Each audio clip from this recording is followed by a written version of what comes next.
Fester, there's a great backstory to this. Yes. You met the serial kicker. Serial kicker. Serial kicker. All right, hang on. Yes. Let me. Right in the nuts every time. He can't help himself. All right, let me rephrase. Fester apparently has run into somehow. Loosely befriended.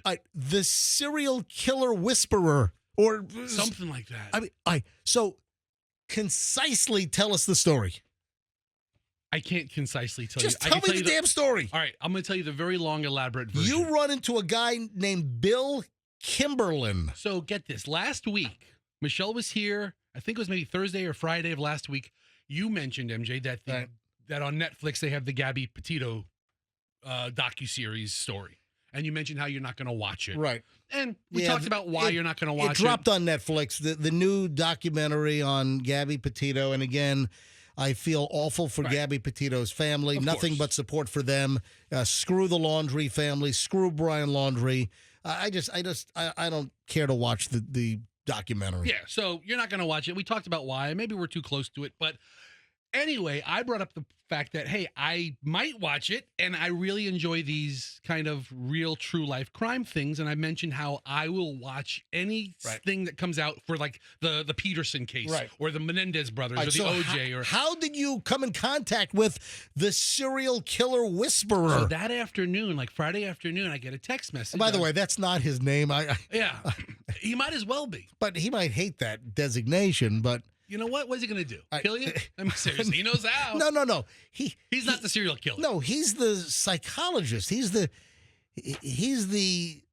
doctor. So, on my cell phone, everybody has my cell phone number. Not a secret. 813-310-8444. I get a text message like 11:30 in the afternoon. Hey, Fester, I heard you mention that you watch Scott Peterson, or you like Scott Peterson's story, or you didn't say it like that. All right, folks, this is nuts. Listen to this. He goes, I want you to know I talk to Scott Peterson every other week, once every 2 weeks. That was the California case in the mid 2000s, like 2004 time. What was her name? Lacey. Lacey Peterson. Lacey Peterson, cute as a button. She's about to be a mother. Terrible story. He had an affair. So it turns out that this guy who's a psychiatrist, is he a psychiatrist, psychologist? So he's something. Yeah. So he is like a serial killer therapist. And he lives right here in the Tampa Bay area. Admittedly. And he's had contact with like the most serial killers. He tells me he knows or frequently speaks with Scott Peterson. I instantly think the guy's putting me on. Like BS, screw you. You gotta lose my number, whatever. And I'm like, okay, great. Sure you do.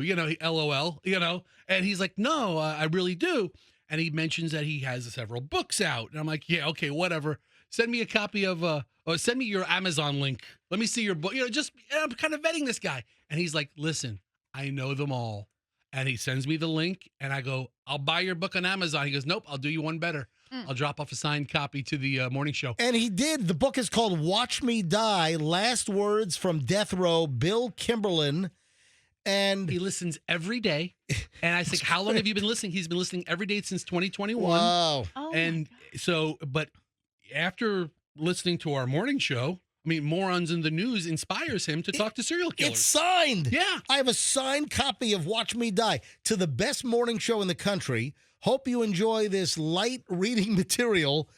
Thanks for all you guys do to make days better and keep my sanity in check. Your forever fan, Bill Kimberlin. Look at that. And then Fester tells me that he has the largest collection of serial killer art.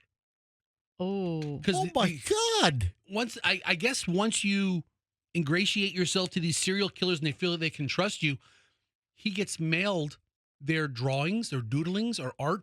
I wonder if he has some John Wayne Gacy clown pictures. He has 3,000 pieces. I don't know what Hold on, he's got 3,000 pieces of serial killer art in his collection. So this weekend, God. Then he tells me he has like a production deal with like a TV company to do like a serial killer show because they trust him so much. They'll tell him information they don't tell the cops. So he might have like a Netflix deal or something? Or I haven't figured that out. We haven't spoken in person. It's a very textual relationship that we're having right now. And But he said he's going to be in Jacksonville this weekend looking Wow.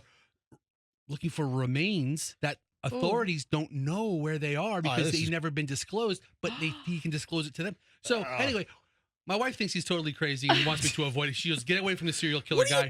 That's what I said. She's talking about the guy's like he's a professional. My wife's like, "You have enough nutcases in your life. You don't need a serial killer lover in your life." No, dude, I know. He's not a groupie. He's a little bit of a serial killer groupie. I mean, he really is. No, he's not. The guy, he's a professional. A professional serial killer groupie. The guy sounds great. Bill Kimberlin has been researching and writing about death row and the execution process for well over a decade. Right. He has multiple degrees, BS in criminal justice, MA in counseling. So, I mean, he's met BTK. He's met, and he's out there in the world doing, he's available for like podcast interviews. So he gets it. He's, in the media world as well. Wow. Anyway, we're going to have lunch in the next couple of weeks. Oh, you know what? Can I go? And it's going to be very raw steak. Very rare. Hey, I'm kidding. Michelle, you want to go? I do. All right, maybe we'll all go. We'll go have lunch with the serial killer whisperer dude. Oh, a good time. Oh, you know what I just thought? If he has 3,000 pieces of serial killer art, maybe in the new studio we ought to do the walls. All serial killer art. That's fantastic. There we go. I want a John Wayne Gacy clown picture. Did you like the video? Want more? Go ahead and click all this like, share, subscribe.